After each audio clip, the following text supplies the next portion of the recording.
पे भगवान की है आरती, पापियों को पाप से है तारती। श्री भागवत भगवान की है आरती, पापियों को पाप से है तारती।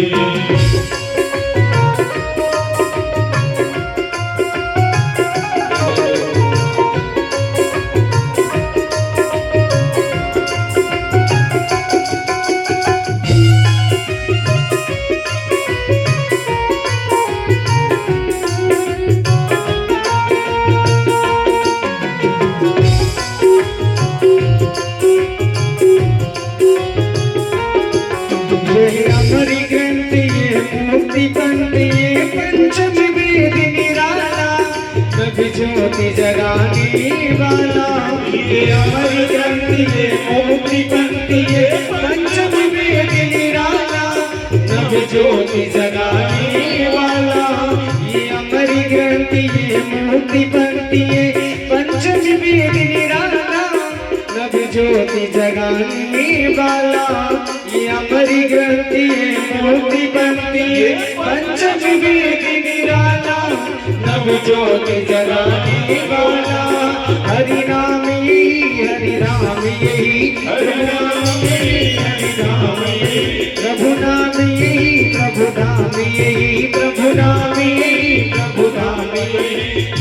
राम राम राम हरे कृष्ण हरे कृष्ण कृष्ण हरे राम, राम राम हरे हरे, हरे कृष्णा कृष्ण कृष्ण हरे हरे। कट कट बंसी वाले गोकुल की राजा, तेरी अखियाँ बरस रही अब तो आजा। श्री कृष्ण गोविंद हरे मुरारी, हे नाथी नारायण वासुदेव। श्री कृष्ण गोविंद हरे मुरारी, हे नाथी नारायण वासुदेव। झलक करूं तड़कत नंदत श्री पीताम्बरधारी श्री कृष्ण कन्हैया लाल की सप्तम दिवस की श्रीमद् भागवत सप्ताह ज्ञान यज्ञ की कथा में प्रवेश करते हुए आज कथा विराम की ओर है। श्री सुखदेव जी महाराज विराजमान हैं, राजा परीक्षित कथा श्रवण कर रहे हैं। हजारों संत विराजमान है, हजारों की तादाद में संख्या जुड़ी हुई है। भक्तगण विराजमान है, जैसे यहाँ आज हम और आप विराजे हैं।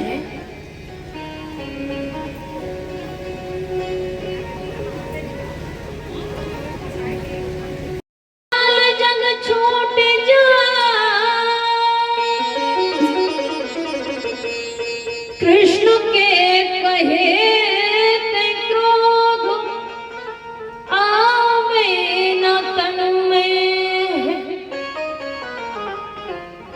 श्याम के कहे ते शांति उरियावे हृदय की मां, कान के कहे ते काम जीत ले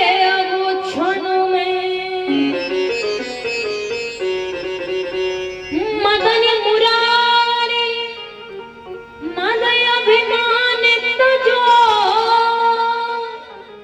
मुरलीधर ध्यावी सुख संपदा भवन में। श्री लाडली किशोरी जो को लाडला प्रसन्न रहे,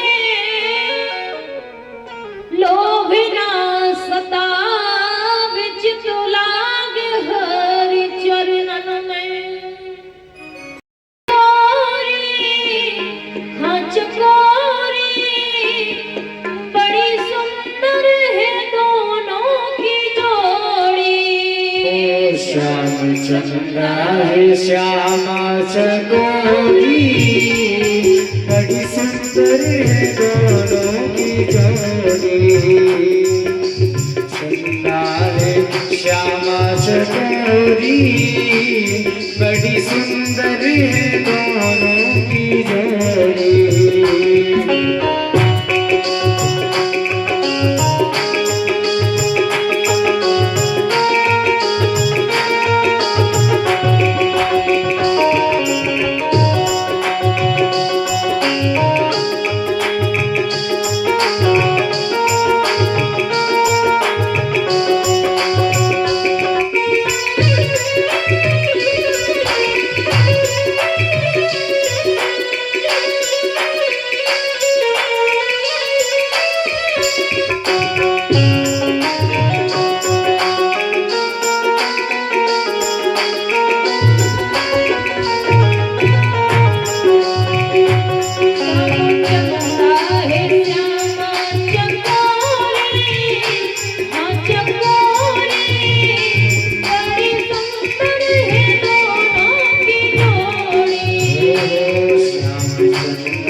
जोड़ी। श्याम रसिया है राधा रसीली। ओ श्याम रसिया है राधा रसीली। श्याम रसिया है राधा रसीली। ओ श्याम रसिया है राधा रसीली। श्याम छलिया है राधा शर्मीली। ओ श्याम चलिया है राधा शर्मीली। श्याम काला है राधा है गोरी। बड़ी सुंदर है दोनों की जोड़ी। श्याम काला है राधा है जोड़ी हमारे श्याम श्यामा की रसीली रस भरी अखियाँ। रसीली रस भरी अखियाँ हमारे श्याम श्यामा की। माधुरी जोड़ी हमारे श्याम श्यामा की।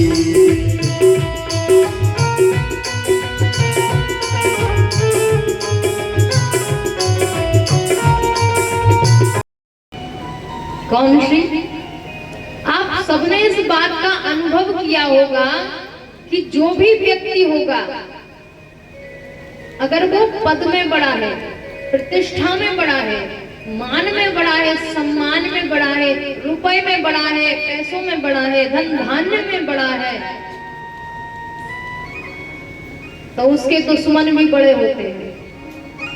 होते हैं कि नहीं होते? कामस्तु वासुदेवांसो दग्धः प्राग रुद्रमन्युना। देहोपत्तये भूयस्व मे प्रत्यपद्धता।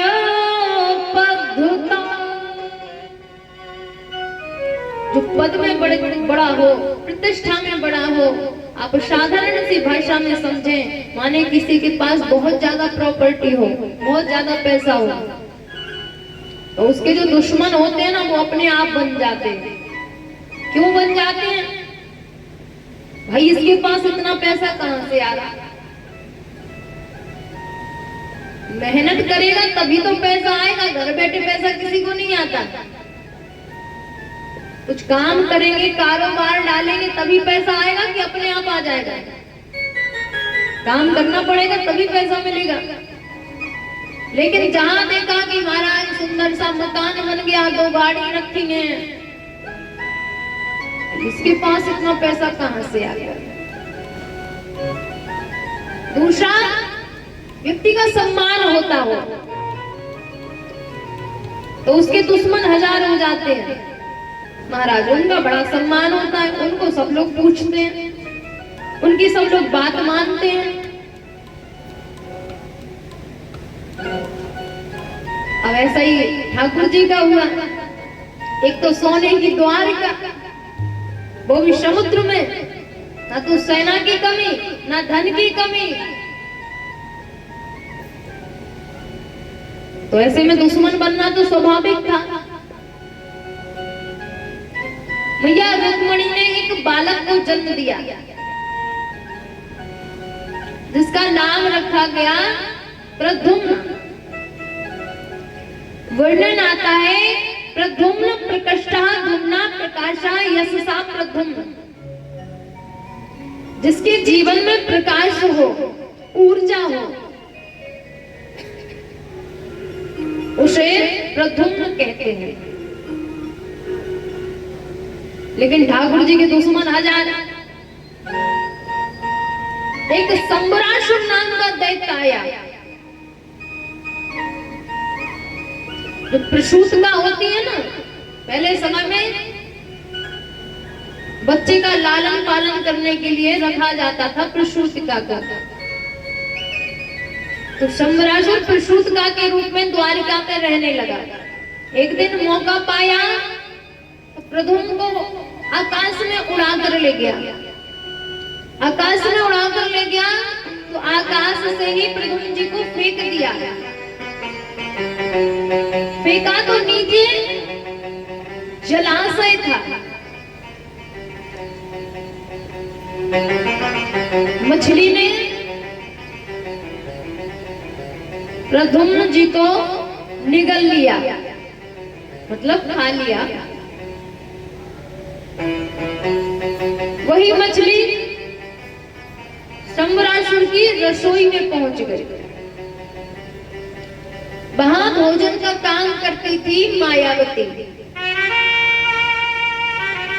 भोजन बनाने का। जैसे ही मछली को काटा गया महाराज, उसके पेट में से प्रद्युम्न जी निकले। किसी ने कहा बालक है, इसका क्या करेंगे, क्या करेंगे।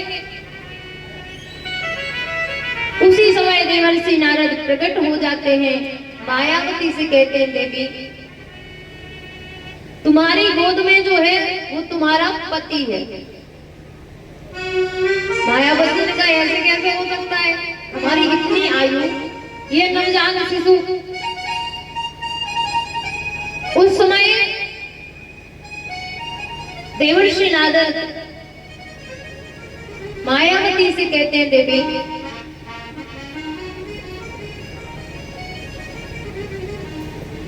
त्रेता युग में जब भगवान भूतभावन भोलेनाथ ने त्रिनेत्र के माध्यम से कामदेव को भस्म किया था, उस समय कामदेव की पत्नी रति के स्वरूप में आप थे। जब कामदेव भस्म हो गए तो आपने भोलेनाथ से प्रार्थना की, तो भोलेनाथ ने वरदान स्वरूप कहा था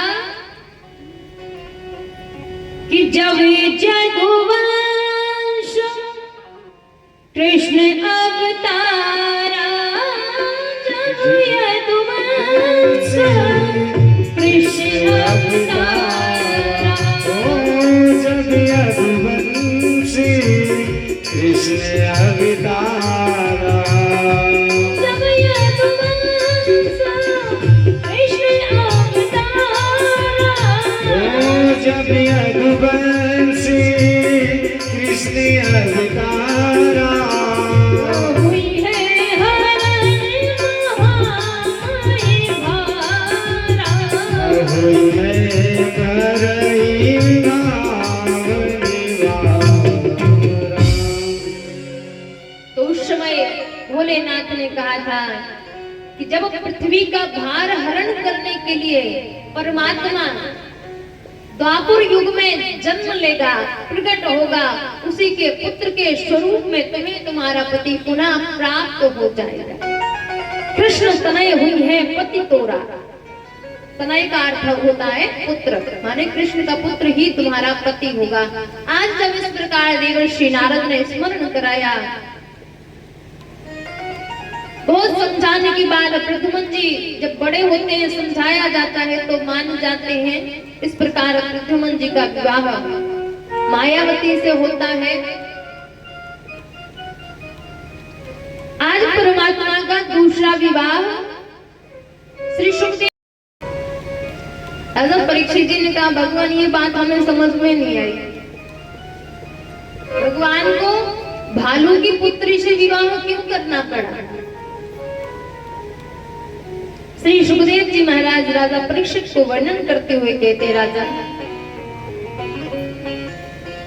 एक सत्तागत नाम का राजा भगवान श्री कृष्ण की सभा में जाता है। उसके पास श्यमंतक नाम की मणि होती है, उस मणि को गले में धारण करके जाता है महाराज। तो उस मणि का प्रकाश हजारों सूर्यों के समान था, इतना तेज था उस समय। जैसे ही सभा में पहुंचे महाराज, सत्रजीत की बड़ाई हो रही, जहां देखो तहां, अरे वाह कितनी सुंदर मणि है, देखो तो इसका प्रकाश। कहा ये तो कुछ भी नहीं है। कहा फिर? कहा ये नित्य प्रति 8 भार सोना देती है। फिर तो और खुश हो गए सब लोग, अरे वाह 8 भार कुछ होता है महाराज। नित्य प्रतिदिन 8 बार सोना देती थी। भगवान ने सत्राजित से कहा, राजन तुम्हारे घर में कौन कौन है? तो कहा मैं, मेरी पत्नी, एक कन्या और एक भाई।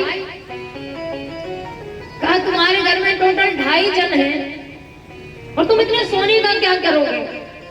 अगर तुम्हारी इच्छा हो तो तुम ये मणि हमारे राजकोष में दे दो, समय पड़ेगा तो हमारी प्रजा के लिए काम आएगी। सत्राजित ने कहा नहीं, हम नहीं दे सकते। भगवान ने कहा ठीक है, तुम्हारी वस्तु है, तुम नहीं देना चाहते तो कोई जबरदस्ती नहीं। सत्राजित राजा अपने घर पर आते हैं। आज उस मणि को सत्राजित राजा के भाई पुरुषेन पहन लेते हैं। पुरुषेन ने पहना, महाराज जंगल में शिकार करने के लिए गए। राजा लौट कर नहीं आया। तो सत्राजित राजा के भाई थे, पुरुषेन को शिकार करने जंगल में गए लेकिन वापस नहीं आए।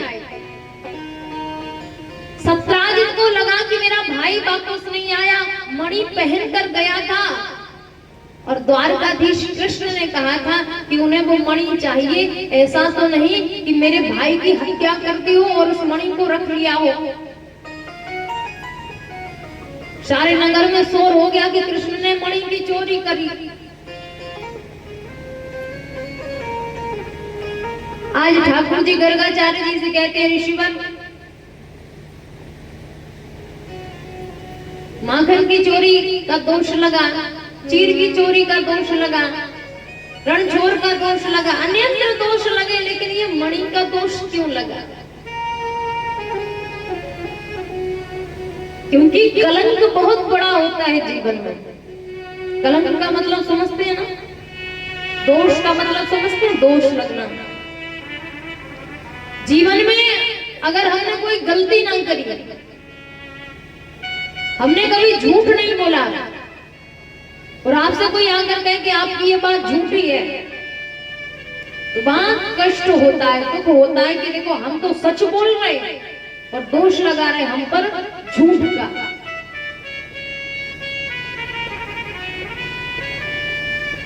द्वारकाधीश कृष्ण ने जब गर्गाचार्य जी से कहा तो गर्गाचार्य जी कहते हैं कृष्ण से,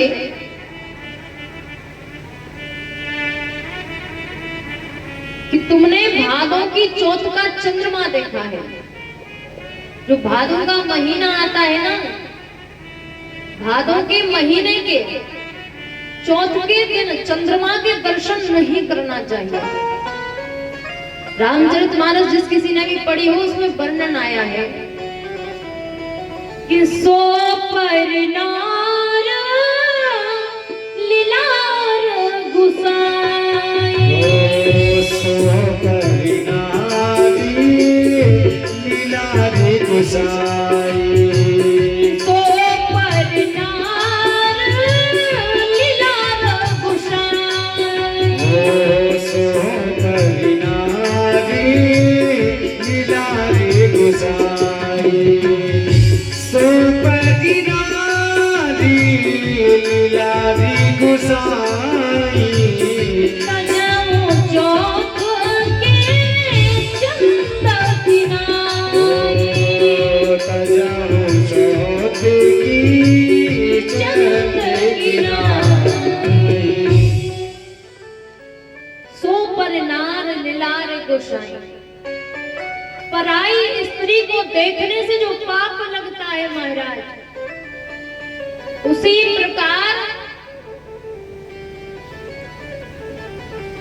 भादों की रात्रि के चौथ के चंद्रमा के दर्शन करने से दोष लगता है, कलंक लगता है।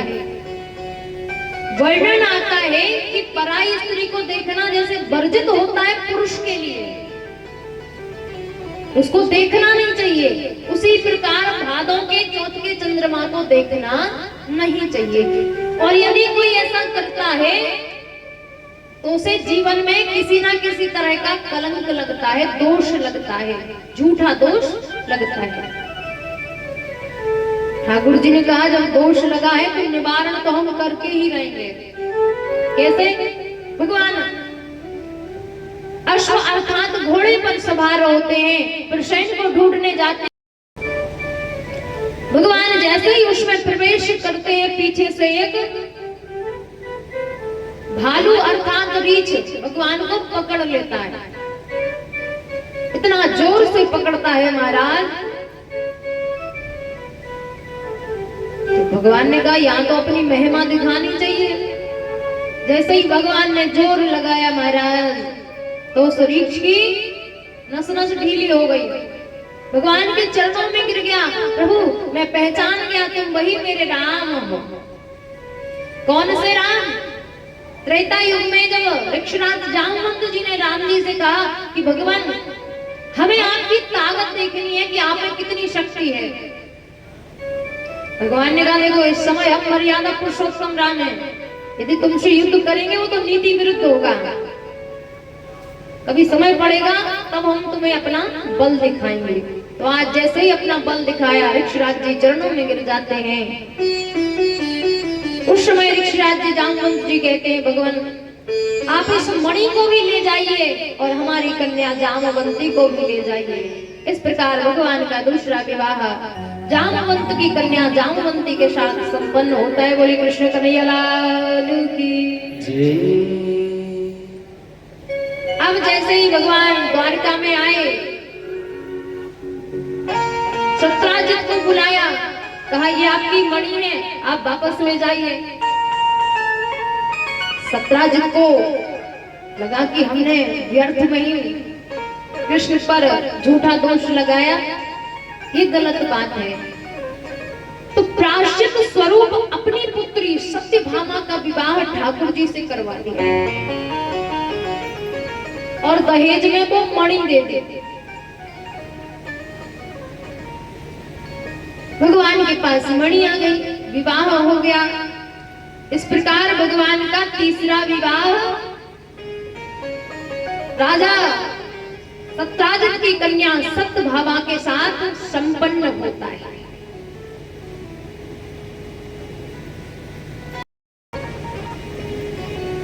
एक समय महाराज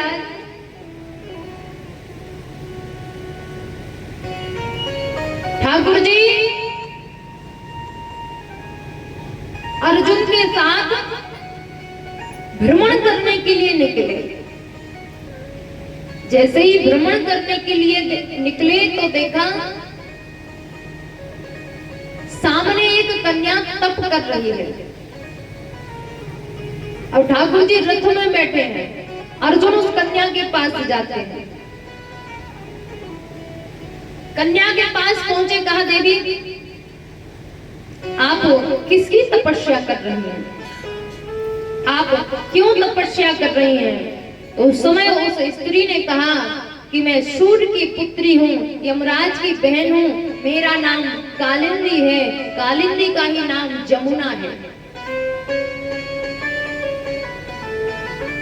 तो कहा आप किस कारण तपस्या कर रही हैं? तो उस समय कालिंदी कहती हैं कि हम कृष्ण को पति बनाना चाहते हैं, इसलिए तपस्या कर रहे हैं। अर्जुन ने कहा कृष्ण तो हमारे ही साथ है। कालिंदी का हाथ ठाकुर जी के हाथ में दिया। अर्जुन ने मंत्रोच्चारण किया और विवाह संपन्न करा दिया। इस प्रकार भगवान का चौथा विवाह कालिंदी के साथ संपन्न हुआ। बोले कृष्ण कन्हैया लाल की जय। एक मित्र और अरविंद नाम के राजा थे। मित्र और विंध्या ने प्रतिज्ञा की कि उनके पास 7 बैल थे। बैल का मतलब समझते हैं? गाय बैल। 7 बैल थे उनके पास। नग्नजित राजा ने प्रतिज्ञा की कि जो कोई भी व्यक्ति इन 7 बैलों को एक साथ नाथ देगा, उसी के साथ हम अपनी कन्या का विवाह करेंगे। लेकिन भगवान से बड़ा कुछ है क्या?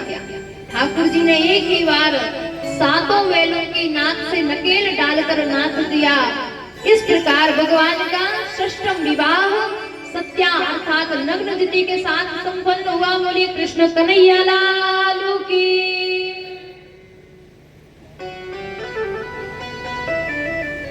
एक राधाधी देवी नाम की रानी थी जो कि राज्य चलाती थी, अकेले राज्य को संभालती थी। उनकी एक कन्या थी भद्रा। ठाकुर जी का 7वां विवाह भद्रा के साथ संपन्न हुआ। भगवान के 7 विवाह हो गए। 8वां विवाह भगवान का लक्ष्मणा के साथ संपन्न हुआ। आज भगवान के 8 विवाह संपन्न हो गए। उसी समय एक भौमासुर नाम का दैत्य प्रकट हुआ और दैत्य हमेशा अत्याचार करते हैं, पाप करते हैं। भौमासुर ने मैया अदिति के कुंडल और वरुण का छत्र लिया, चोरी कर लिया था। देवताओं ने कहा कि हमारी रक्षा कीजिए। भगवान ने कहा समय आएगा, सब कुछ होगा। भौमासुर के मन में विचार आया, मैं 20,000 कन्याओं के साथ एक साथ में विवाह करूंगा। तो उसने 16,100 कन्याओं को बंदी बना लिया। जब ये 20,000 हो जाएंगी फिर एक साथ विवाह करूंगा। और लालच का परिणाम यही होता है महाराज। क्यों कहते हैं ना, जो प्राप्त है वही पर्याप्त है। बोलो राधा वल्लभ लाल जी महाराज की जय। उपासना कांड के जो 16,000 मंत्र हैं वो भगवान की 16,000 पत्नियां बनी। 100 प्रकार के जो उपनिषद हैं भगवान की 100 पत्नियां बनी। 8 प्रकार की प्रकृति होती है, भूमि जल अग्नि वायु आकाश मन बुद्धि और अहंकार। ये 8 भगवान की पटरानियां बनती हैं।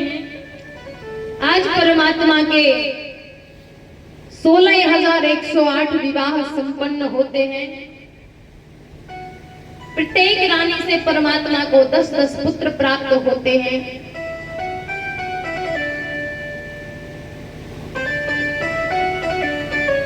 आज भगवान के पोते हो गए जिनका नाम है अनिरुद्ध। पोते होने के बाद भी आज ठाकुर जी रुक्मणी जी से कहते हैं, क्योंकि भगवान के मन में विचार आया कि सब रानियों को क्रोध आता है, लेकिन रुक्मणी जी को कभी क्रोध नहीं आया, ना कभी जलन हुई ना ईर्ष्या हुई। इन्हें क्रोध क्यों नहीं आता? ऐसा विचार करके भगवान श्री कृष्ण कहते हैं मैया रुक्मणी से, देवी तुमने हम में क्या देखा जो विवाह किया हमसे? अगर तुमने ये देखा हो कि हमारा खानदान अच्छा है तो कोई कहता है कि यशोदा का है, कोई कहता है देवकी का है, तुम्हारा हमारे तो माता पिता का ही पता नहीं है। अगर तुमने ये देखकर हमसे विवाह किया हो महाराज तो बहुत अच्छा योद्धा है, बहुत बलशाली है।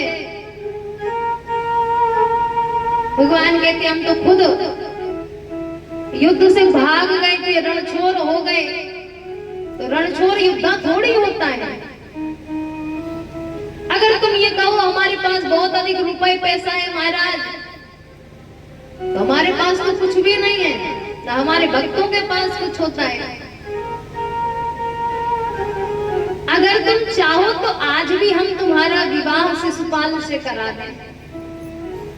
होता हो गया, उसके बाद अगर कोई बोले अपनी पत्नी से, हम और आप क्या कहेंगे कि ये बुढ़ऊ सठिया गए हैं, जो बुढ़ापे में ऐसी बात करते हैं कि चलो अब तुम आज विवाह करवा दें।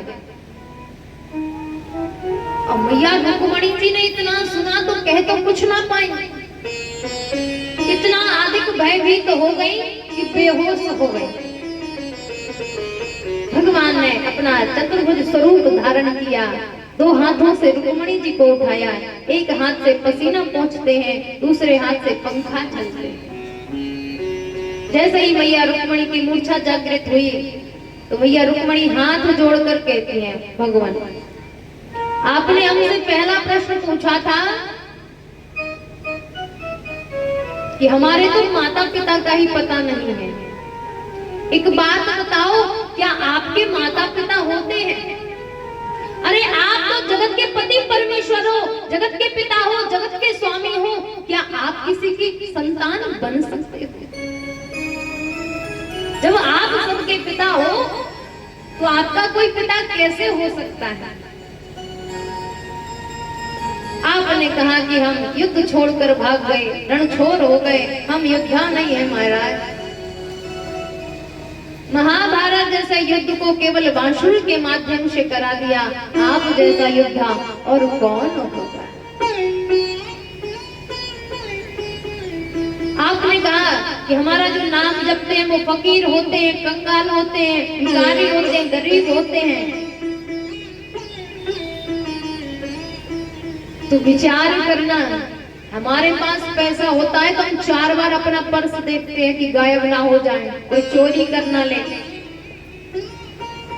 लेकिन उन फकीरों के पास वो पैसा होता है कि अगर कोई चोरी भी कर ले जाएगा तो उसका भी उद्धार हो जाएगा। कौन सा धन महाराज?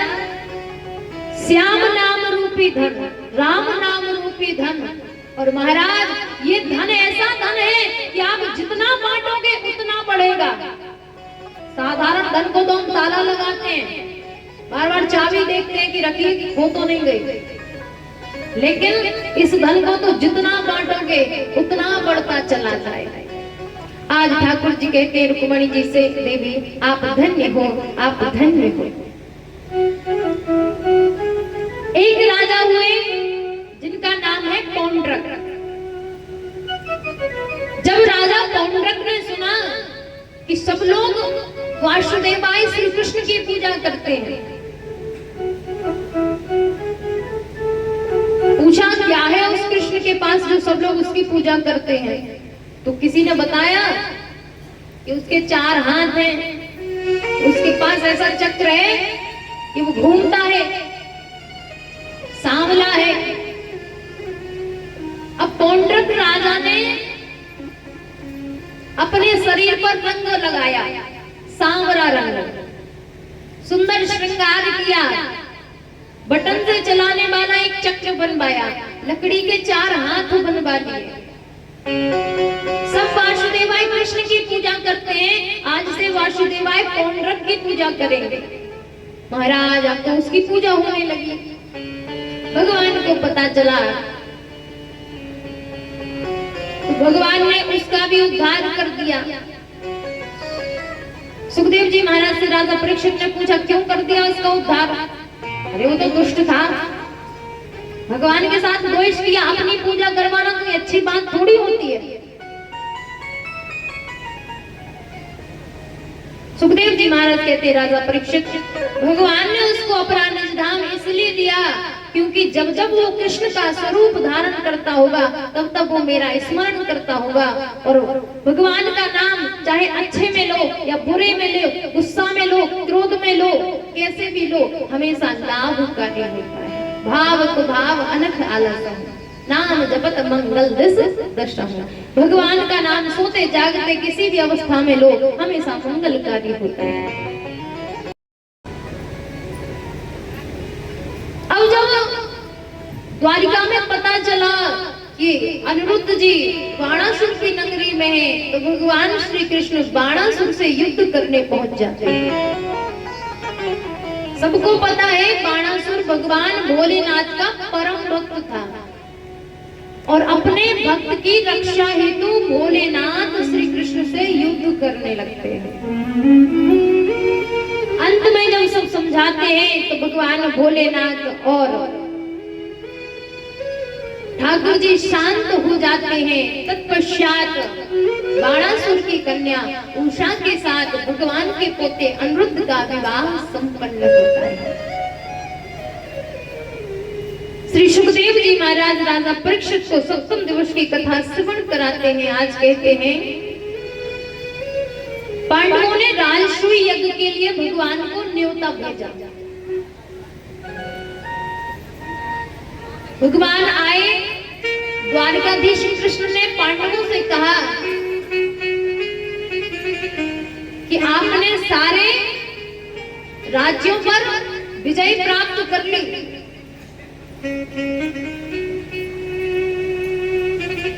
तो पांडवों ने कहा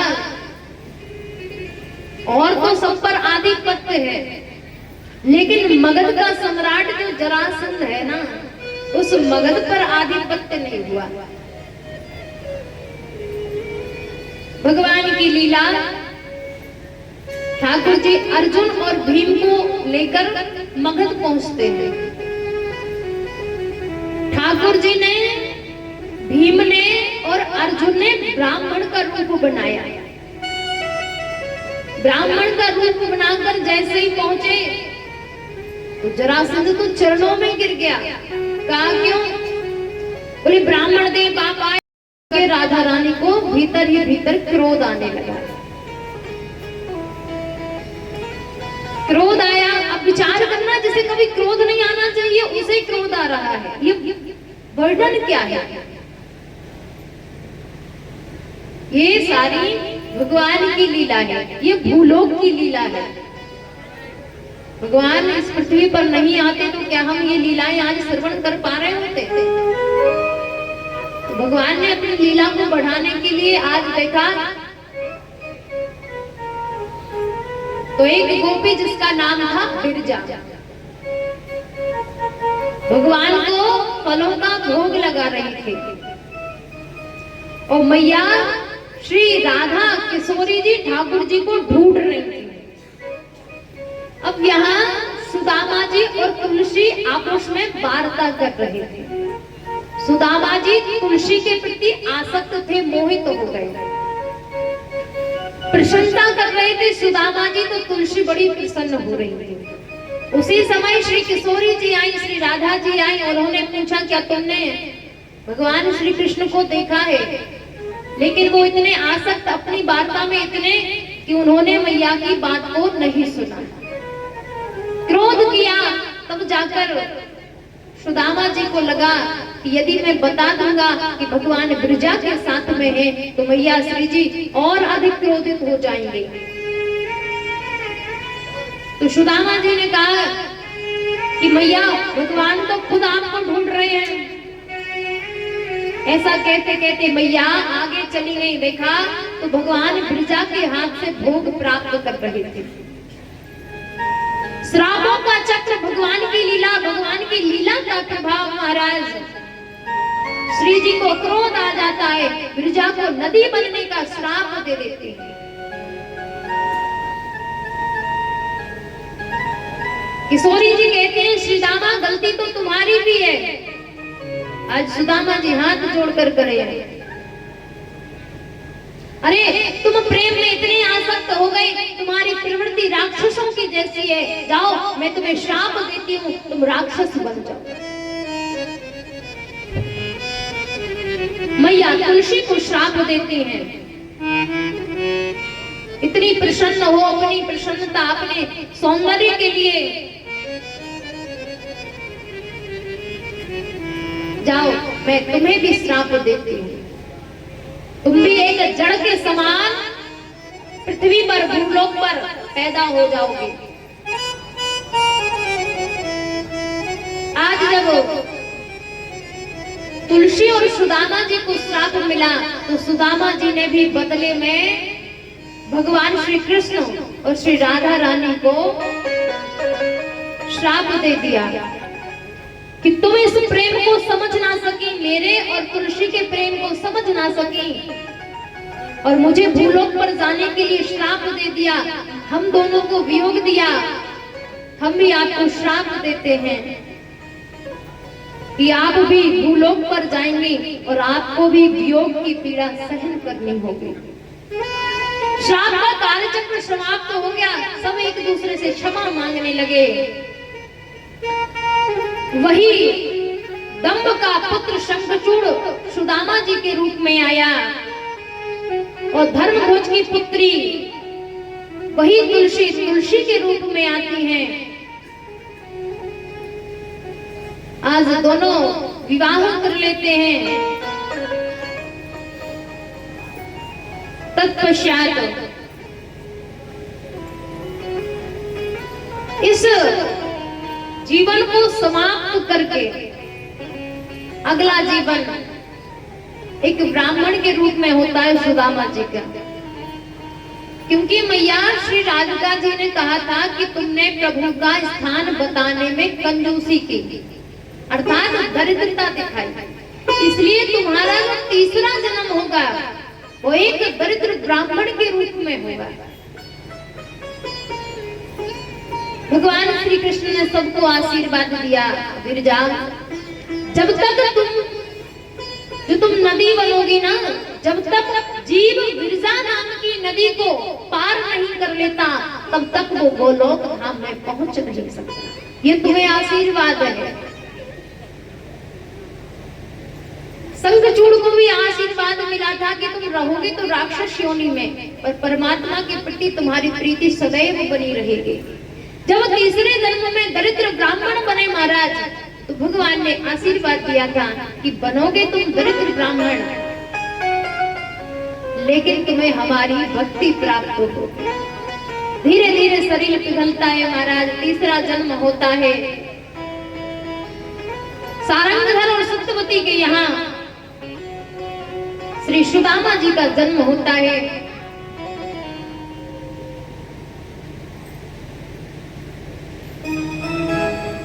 तत्पश्चात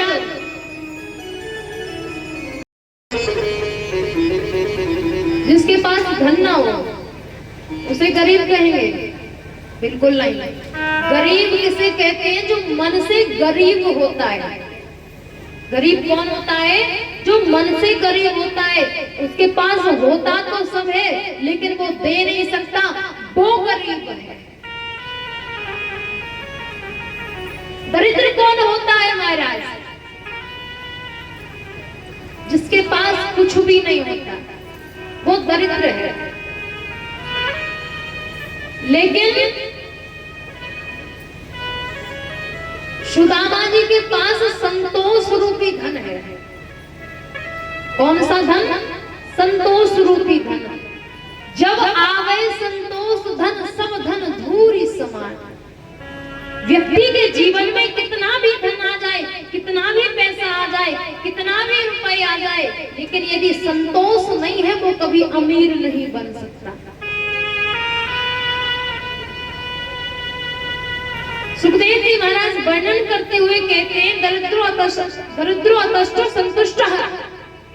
जो जीव संतुष्ट है वो कभी गरीब नहीं हो सकता, और जो असंतुष्ट है वो कभी अमीर नहीं हो सकता, भले चाहे उसके पास कितने ही रुपए पैसा आ जाए।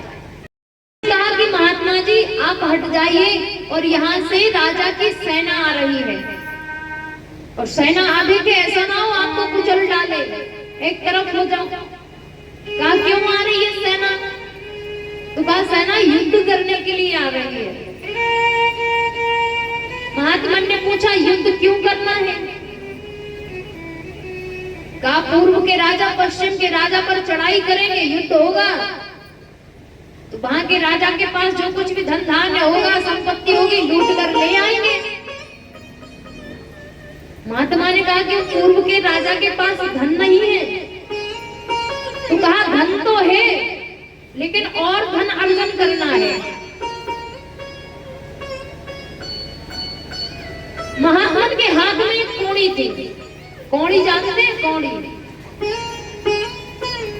तो उसी समय जैसे ही पूर्व का राजा आया, महात्मा जी सामने खड़े हैं। राजा कहता है महात्मन आप हट जाइए, हमें मार्ग दे दीजिए, हमें पश्चिम के राजा पर चढ़ाई करनी है। महात्मा जी कहते हैं अपना हाथ आगे करो तब मार्ग देंगे। जैसे ही हाथ आगे किया ना, तो महात्मा ने उस कौड़ी को राजा के हाथ पर रख दिया। कहा क्यों? क्योंकि कहा जाता है ये कौड़ी उसको देना है जो दरिद्र हो। और हमें लगता है कि तुम संसार में सबसे अधिक दरिद्र हो, क्योंकि तुम दरिद्र हो तभी तो तुम धन अर्जन करना चाहते हो। तुम्हारे पास राजा हो, प्रजा है, धन है, उसके बाद भी किसी दूसरे राजा पर चढ़ाई करना, उसकी संपत्ति को लूटना, ये कहाँ का न्याय है। अर्थात तुमसे बड़ा कोई दरिद्र नहीं है। तुम्हारे जिसको संतोष नहीं है, संतुष्टि नहीं है, संतोष नहीं है, वही दरिद्र है। तो सुदामा जी दरिद्र नहीं है। की नारी अरे ओ गरीबी अभी ना सतारी, रो रो के कहती है सुदामा की नारी, रो रो के कहती है सुदामा की नारी, अरे ओ गरीबी अभी ना सतारी, अरे ओ गरीबी अभी ना सतारी।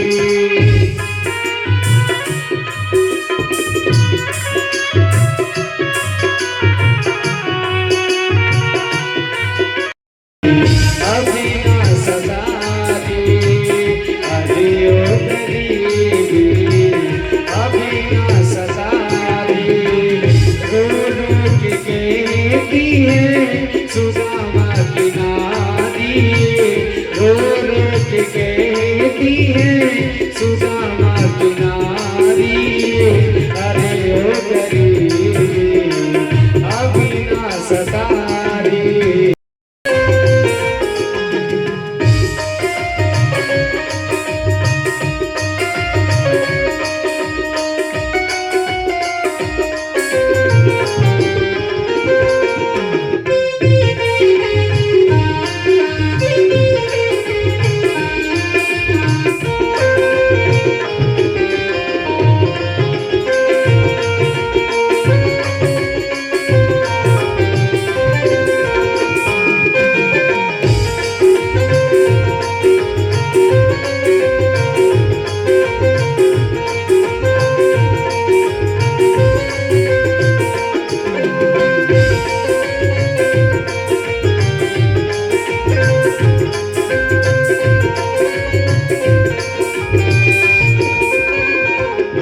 लाडली जुगला लो जीना लगे, लाडली जुगला लो जीना लगे।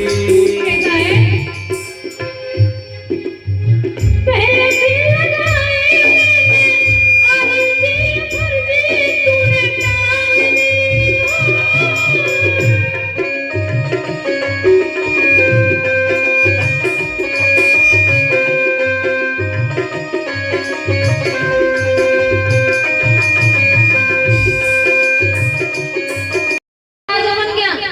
घर के राजा बन गए, कभी भेंट ना हो पाई। अच्छा सुझाव दिया है और हम जरूर जाएंगे। तो कहा देखो उनकी सोने की द्वारिका है, तुम जाओगी तो कुछ ना कुछ तो मिलेगा। सुदामा जी ने कहा देखो अगर तुम दर्शन के लिए भेजती हो तो मैं जाऊंगा, और यदि तुम इस लालच से भेजती हो कि वो द्वारकाधीश है तुम्हारी दशा को देखकर कुछ ना कुछ तो देगा, तो हम नहीं जाएंगे। सुशीला जी ने कहा कि एक बार आप जाओ तो सही। शास्त्र कहता है कि गुरु के यहाँ, मित्र के यहाँ अगर हम जाते हैं तो खाली हाथ नहीं जाना चाहिए, कुछ ना कुछ भेंट लेकर जाना चाहिए।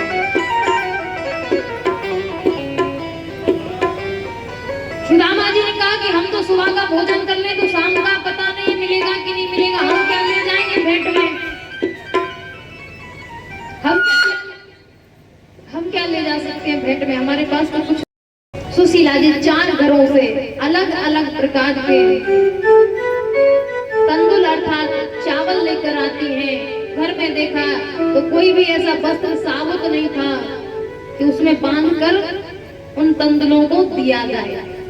हम और आप चावल लेकर आते हैं तो या तो पॉलिथीन में लेकर आएंगे या थैले में लेकर आएंगे। हमेशा कभी भी कहीं भी आप कथा श्रवण करने के लिए जाएं तो चावलों को किसी वस्त्र में बांध कर लेकर आवे। सुदामा जी ने कहा देखो भैया उस पार ले जाओ अर्थात ना ले जाओ, लेकिन हम पे देवे के पाए कछु ना है और फ्री में तुम पार उतारोगे नहीं, पैसा मुंह पे है ही ना, इसलिए मैं तो फिर सो रहा। तो आज उस केवट में, वो केवट कौन है? भगवान का स्वरूप। भगवान केवट का रूप लेकर आए हैं सुदामा जी को लेने। तो भगवान ने कहा कि तुम जैसों को तो हम ऐसे ही पार कर देते हैं। जैसे ही नैया में बिठाया जहाँ बिराजी सावरिया में मेरी रागिनी, सावरिया में मेरी रागिनी, तू मेरा मलिहार करिया, ये जजवर रे बार, सावरिया रे जजवर रे बार।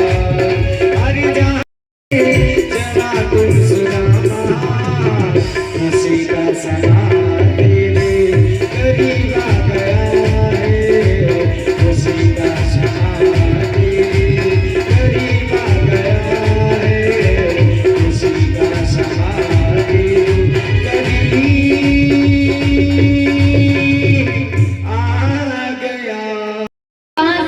कैसे आ गए? तुम हमारे स्वामी के मित्र नहीं हो सकते, फटे पुराने वस्त्र पहने हो। द्वारपालों ने हाथ जोड़कर कहा भगवान आप तो जैसे ही हमारे स्वामी के मित्र होते हैं, लेकिन बस एक बार भीतर पूछ कर आने दो कहीं स्वामी शयन तो नहीं करते। जैसे ही पूछा तो ठाकुर जी ने केवल सुदामा शब्द सुना और इतना सुना महाराज 7 डेवड़ियां पार करनी पड़ती थी मुख्य द्वार पर आने के लिए। आज जैसे ही परमात्मा भागा तो कहीं पीतांबर गिरा, कहीं कुंडल गिरे, कहूं खड़ाओं छूट गई। अब भगवान भाग रहे, सबने सोचा पता नहीं क्या हो गया, पीछे पीछे बलदाऊ जी भाग रहे, उनके पीछे प्रद्युम्न जी भाग रहे, उनके पीछे अशोक जी भाग रहे, सब भागे भागे। आज जैसे सुदामा को देखा महाराज,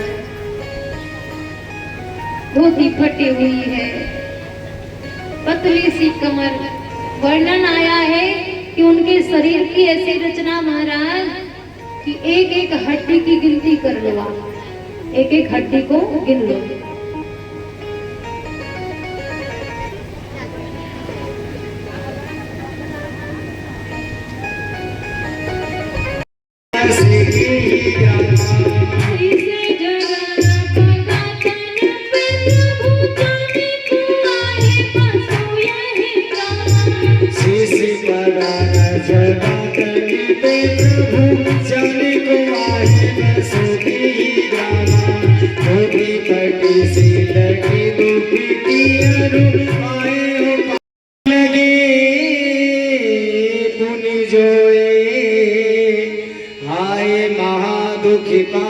सका तुम्हें आए इतना किते दिन कोई देखी सुदामा की दीन दशा, करुणा करके करुणा निधि रोए, पानी परात को हाथ छो नहीं, के जल सो पद धोए।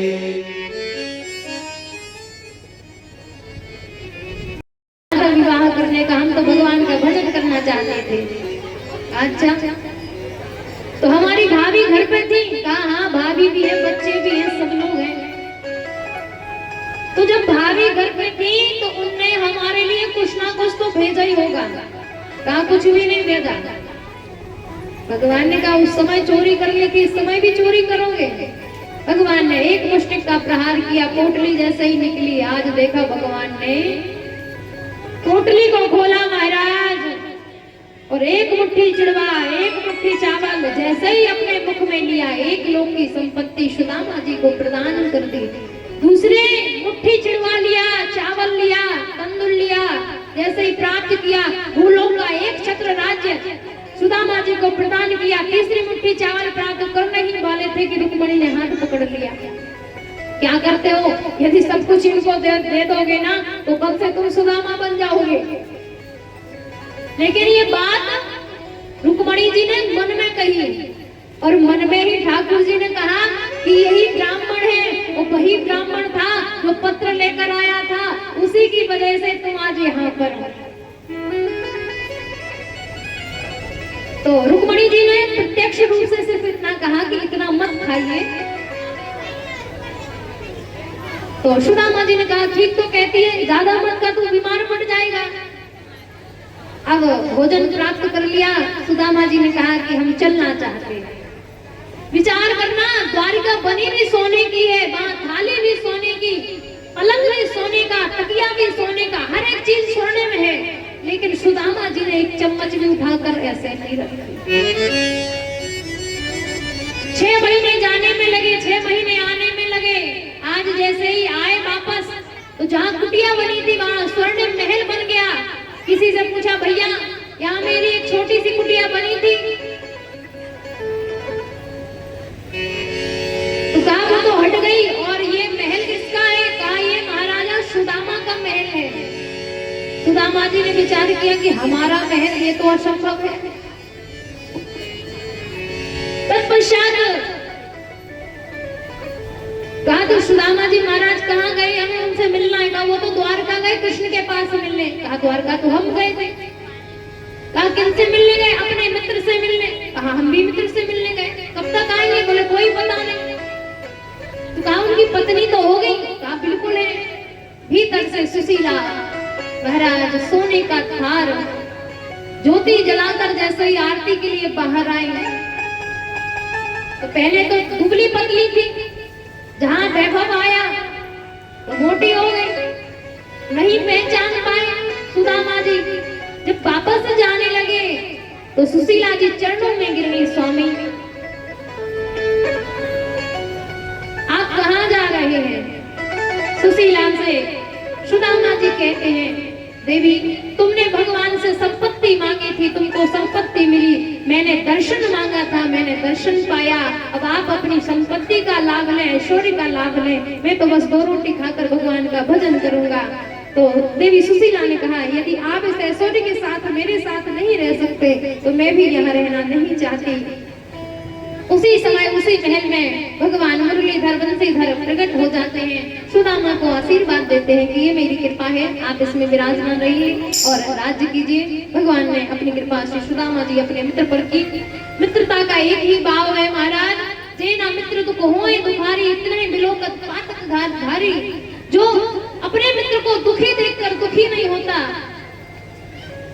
ऐसे व्यक्ति को देखना भी पात्र है। तुलसी तृण जल कूट को निर्बल निपट निकाज, के राखे के संग बहनी तो बाह गए की लाज। मित्रता का भाव केवल अपने मित्र का दुख, अपने मित्र का सुख, अपने मित्र का अनुभव सब कुछ एक होता है। भले जैसे पति पत्नी का शरीर दूसरा होता है, उसी प्रकार मित्रता का भी शरीर दूसरा होता है, भाव एक ही होता है। लेकिन अब तो महाराज तुम्हारे पास पैसा है तो हम तुम्हारे मित्र करते हुए भगवान वहां से चले गए। सत्यभामा का पुत्र शाम, जो मां पार्वती और भोलेनाथ का संयुक्त रूप से पुत्र था, आज सभी भाइयों के साथ जहां संत विराजमान थे वहां पहुंचा। वस्त्र का एक मुसल बनाया, उसको पेट पर बांधा, युवती का रूप धारण किया, संतों के पास पहुंचा, बताया कि ये युवती गर्भ से है, भगवान आप बताओ इसको पुत्र होगा कि पुत्री होगी। जब ऐसा कहा तो संतों को क्रोध आ गया, श्राप दे दिया कि तुम हो तो कृष्ण के पुत्र, लेकिन तुम में ज्ञान बिल्कुल भी नहीं है। जाओ, इसी मुसल के प्रभाव से सारे यदुवंशी मारे जाएंगे। यही हुआ, वसुदेव जी को बताया गया। उग्रसेन जी को बताया गया। तत्पश्चात उस मूसल को पीसकर समुद्र में बहा दिया। यदुवंशी आपस में लड़ने लगे, श्राप का प्रभाव। तो उस मूसल से समुद्र के पास में घास उत्पन्न हो गई। उस घास को एक दूसरे में मारते और एक दूसरे की मृत्यु हो जाती। अंत में भगवान उद्धव जी को बुलाते हैं। उद्धव जी खुद यदुवंशियों को ले जाकर बरसाना पहुंचते हैं। आज परमात्मा वृक्ष के नीचे बैठा था। इतने में मूसल को मछली अपने उदर में ले लेती है। वर्णन आया है कि जो व्याध होता है ना, व्याध, वो क्या करता है, जानवरों का शिकार करता है, पशु पक्षियों का शिकार करता है। तो किसी के श्रीमुख का प्रसाद है। उस समय एक राजा था जरासवर नाम का। शिकारी ने मछली के पेट से उस मूसल के टुकड़े को जरासवर को दिया। जरासवर ने उसे तीर का आकार दिया। कहीं कहीं व्याध का भी वर्णन है। जैसे ही धनुष पर संधान किया, भगवान जैसे शेष नाग पर विराजमान होते हैं, उसी प्रकार वृक्ष के नीचे विराजित थे। इतने में व्याध को लगा कि ये कोई जीव है। बाण का संधान कर दिया महाराज। जैसे ही भगवान के पैर में लगा, व्याध भगवान के पास आता है, क्षमा याचना करता है। ये व्याध वही बाली है जब छुपकर आपने हमें मारा, आज छुपकर हमने आपको मार दिया। श्रीमद् भागवत में वर्णन है कि भगवान के पैर में जब तीर लगा तो सारे देवता खड़े हुए थे। इसलिए खड़े थे कि हमें ये जानना है कि परमात्मा अब जाएगा कहाँ, भगवान लीला को समाप्त करके कहाँ जाएगा। तो श्रीमद् भागवतानुसार भगवान के शरीर से एक दिव्य ज्योति प्रकट होती है। वह दिव्य ज्योति श्रीमद् भागवत महापुराण में प्रवेश कर जाती है। बोलिए श्रीमद् भागवत महापुराण सत्ता ज्ञान भगवान की जय। और आप सभी लोग तो ब्राह्मण से इंद्रदुम्न राजा ने कहा कि हमें भी दर्शन करना है। तो कहा ठीक है। आंखों पर पट्टी बांधी, उसको लेकर गए। ब्राह्मण की कन्या ने राजा को जो सरसों होती है ना, उसको हाथ में दिया। राजा सरसों बोते चले गए, वहां दर्शन किया, वापस आए। उसी ब्राह्मण कन्या से इंद्रदुम्न नाम के राजा ने विवाह किया और उसी वृक्ष को ले जाकर अपनी पुरी धाम पहुंचे। पृथ्वी जलमग्न हुई तो रेत से सारा मंदिर ढक गया जो इंद्रदुम्न राजा ने बनवाया था। जब मंदिर ढक गया तो अश्वों का मेला लगता था।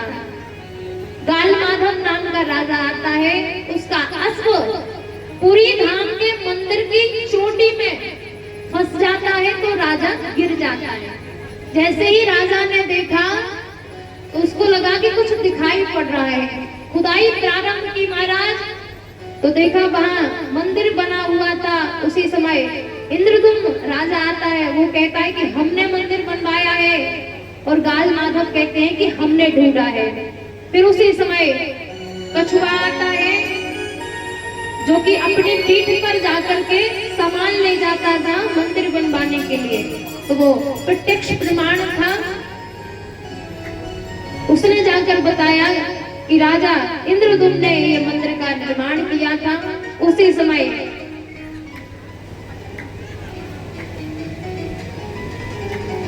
मूर्ति का निर्माण होता है महाराज।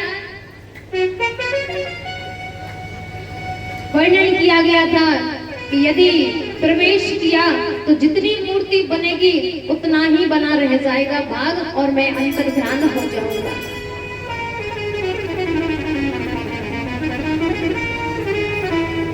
जब देखा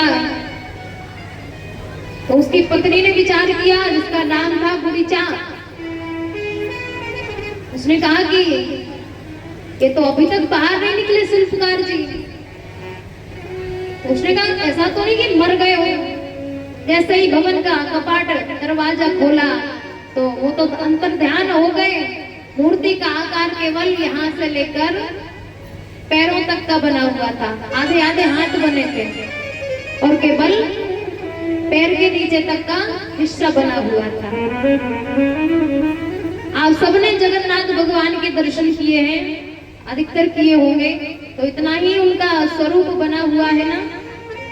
विशेषकर मैं तो इतना पता नहीं है, दादाजी ने कथा सुनाई थी, टूटी फूटी जितनी भी याद कर पाई, तो आप सबको प्रसाद मिला उसका।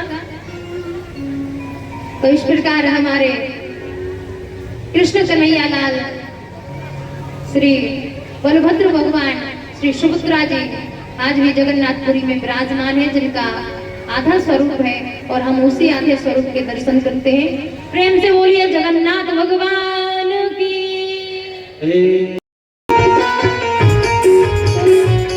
जगत जननी के दरबार में पूरे पूरे हाथ उठाकर कि तुमने लाखों की बिगड़ी सवारी, अब संवरने की बारी हमारी। लाखों की बिगड़ी सवारी, अब संवरने की बारी हमारी।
बस इतना ही साथ था हमारा तुम्हारा तुम्हारा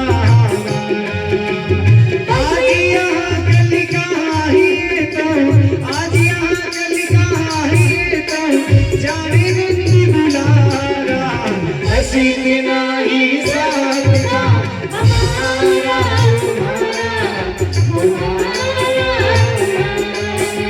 सभी भक्त से राम राम राम हम तो जाते अपने धाम सबको हम तो जाने अपने नाम सबको राम राम राम हम तो जाते अपने धाम सबको हम ले जाने अपने नाम सबको राम राम राम सबको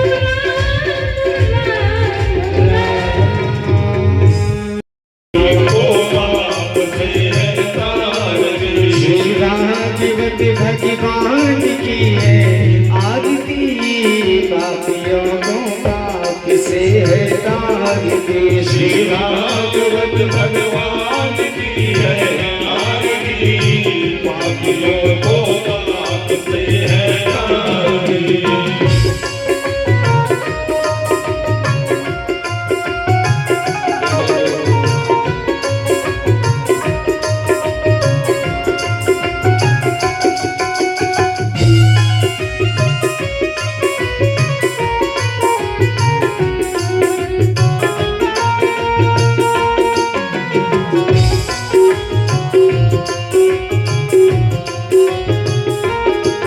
ये अमर ग्रंथ ये मुक्ति पंथ ये पंचमी वेद निराला नभ ज्योति जगाने वाला ये अमर ग्रंथ ये मुक्ति पंथ ये पंचमी वेद निराला नभ ज्योति जगाने वाला ये अमर ग्रंथ ये मुक्ति पंथ ये पंचमी वेद निराला नभ ज्योति जगाने वाला ये अमर ग्रंथ ये मूर्ति बनती है पंचमी वेद निराला नभ ज्योति जगाने वाला हरि नाम यही हरि नाम यही